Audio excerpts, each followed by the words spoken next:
wherever you're tuned in from. Thank you for tuning in to your number one station for news and updates. I'm your presenter, Abdurrahman Yusuf, and tonight, these are the stories we've prepared for you. But first, let's take a look at the stories that are making our headlines. Somalia celebrates 63rd anniversary of the Northern region's independence. Deni initiates major directorate overhaul amid rising political frictions.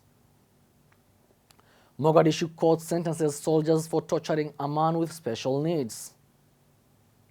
5 killed in 2 villages attack in Lamu County, Kenya. Glad to have you back. Now let's delve into our full bulletin. The federal government of Somalia marked the 63rd anniversary of the Northern region's independence from the British colonial rule with a flag hosting ceremony in the capital of Mogadishu on Sunday. President Hassan Sheikh Mohamud led the ceremony, which was attended by other senior government officials, including cabinet ministers, the Chief Justice, the Mayor of Mogadishu. Here is a full story.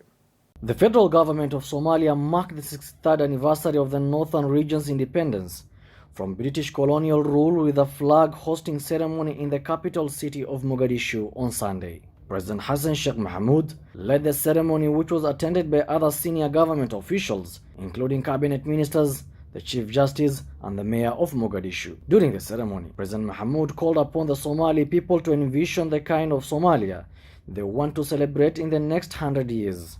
He emphasized the importance of building a beautiful and stable Somalia that future generations will appreciate and be proud of. Freedom fighters who played a key role in Somalia's struggle for independence were also present at the ceremony, along with members of diplomatic corps.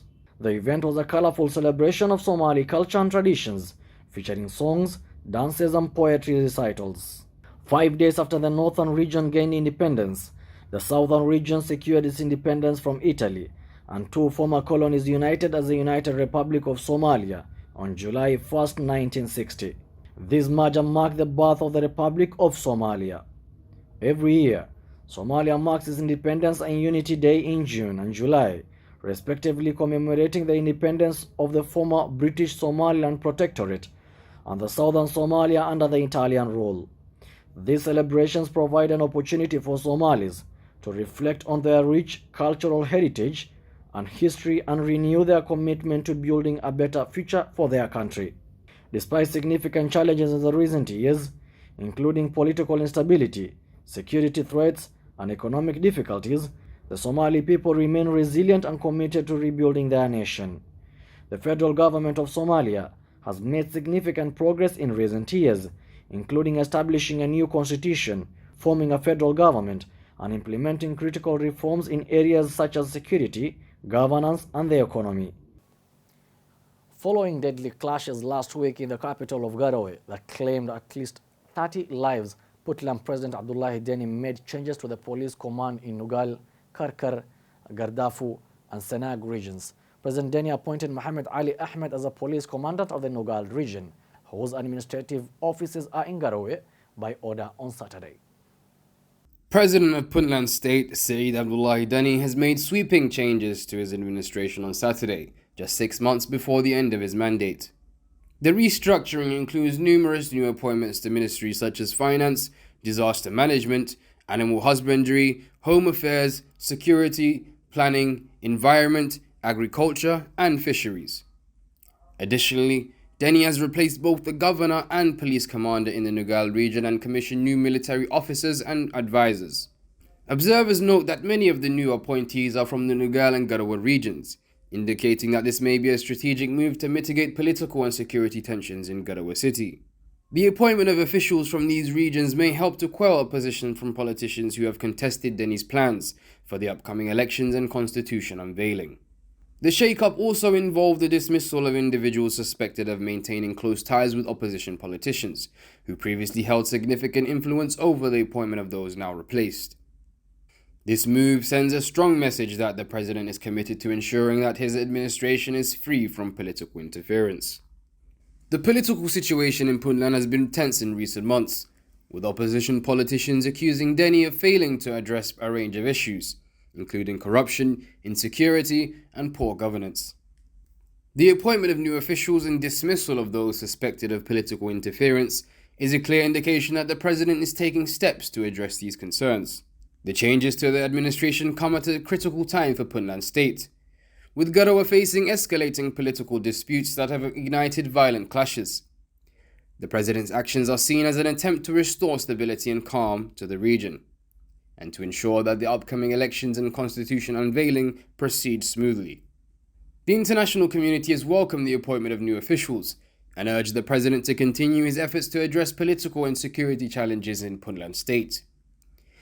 The appointment of officials from the Nugal and Garowe regions is seen as a positive step towards reconciliation and promoting unity in the region. As Puntland State moves closer to its elections and constitution unveiling, the president's actions will be closely watched. The international community will be looking to see whether the new appointments will help to promote stability and good governance in the region, and whether they will ensure that the upcoming events proceed smoothly and peacefully. Reporting for Dalsan TV News, I'm Ahmed Abdirashid. The Armed Forces Court has handed down sentences to 3 soldiers who were involved in the dissemination of a video showing torture of a young man with special needs by the government soldiers. The soldiers, identified as Muhammad Ahmed Mahmoud, also known as Arab, Ahmed Hassan Adawi, and Abdullahi Abubakar Arif, were said to have played different roles in this incident. The Armed Forces Court has handed down sentences to 3 soldiers who were involved in the dissemination of video showing the torture of a young man with special needs by government soldiers. The soldiers identified as Muhammad Ahmed Mahmoud, Arab, Ahmed Hassan Adawi, and Abdullahi Abubakar Arif were said to have played different roles in the incident. Arab, who was seen in the video torturing the young man, was sentenced to 3 years in prison and military boxing. Adawi, who was the head of the CCTV camera, and Arif, who was spread the video on the internet, were both sentenced to 2 years in military prison.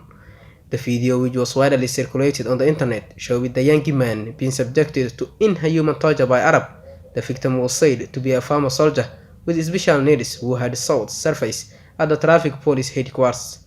The soldiers involved in the incident could have shared the footage with the Criminal Investigation Department (CID) and prosecution, but instead of chose to humiliate the road security deflation, according to a statement from the Armed Forces Court. It is hoped that the sentences handed down by the Armed Forces Court will serve as deterrent to others who might consider similar actions. The protection of vulnerable individuals in society, including those with special needs, must be top priority for all members of the armed force. On Sunday, armed assailants attacked Salama and Juhudi villages in Lamu County, southeast Kenya, killing 5 people and burning houses and property. According to the police, this was a terrorist attack, a term they frequently use to describe the incursions by Somalia's Islamist militant group Al-Shabaab. On Sunday, armed assailants attacked Salama and Juhudi villages in Lamu County, southeast Kenya, killing 5 people and burning houses and property.